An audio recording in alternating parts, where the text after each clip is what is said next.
అఖిల భారత ప్రజాతంత్ర మహిళా సంఘం ఐద్వా ఆధ్వర్యంలో విస్తృత సమావేశం గురువారం జరిగింది. ఈ సమావేశంకు రాష్ట్ర అధ్యక్షురాలు బి ప్రభావతి అధ్యక్షత వహించారు. ఈ సందర్భంగా ఐద్వా రాష్ట్ర కార్యదర్శి డి రమాదేవి మాట్లాడుతూ 13 గంటల పని విధానాన్ని ఖండించారు. రాష్ట్ర ప్రభుత్వం ఇటీవల అసెంబ్లీలో మహిళల పని 8 గంటల పనిని 13 గంటల దాకా మార్చుతూ అసెంబ్లీలో తీర్మానం చేసింది.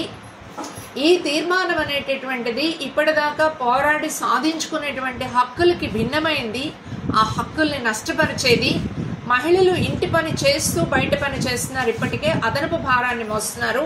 అలాంటి తరుణంలో 13 గంటలు పని చేయడం అని చెప్పేసి అంటే మీకు పిల్లలొద్దు, సంసారం వద్దు, కుటుంబం వద్దు అని చెప్పడం ఇది మహిళలకు మాత్రమే కాదు, పురుషులకు కూడా కుటుంబంతో సమయం గడిపే పరిస్థితి, మానవ సంబంధాలను కోల్పోయేటటువంటి పరిస్థితి ఏర్పడుతుంది.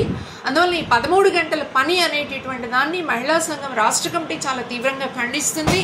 ఇది అన్ని చోట్ల కూడా రాబోయే కాలంలో ఆ మంత్రులకి, ఎమ్మెల్యేలకి అప్పీల్ చేయడం మాత్రమే కాదు, దీన్ని తగ్గించే వరకు కూడా అందరితో కలుపుకొని, శ్రామిక వర్గం అందరితో కలుపుకొని, పనిచేసే మహిళలందరినీ కలుపుకొని ఉద్యమాలు నిర్మించేటటువంటి దానికి రాష్ట్ర కమిటీ అట్లాగే రాబోయే మహిళా మహాసభల్లో మేము ప్రయత్నం చేస్తూ ఉన్నాం.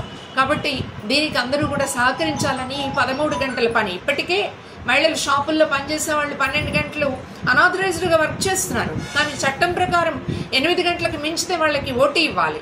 కానీ ఈరోజు ఓటీ అడిగే హక్కు కూడా లేకుండా 13 గంటల పని కల్పించడం అనేది ప్రజా వ్యతిరేకమైంది, మహిళా వ్యతిరేకమైంది. దీన్ని సంపూర్ణంగా ఖండిస్తున్నాం, విత్డ్రా చేసుకోవాలని చెప్పేసి కోరుతున్నాం.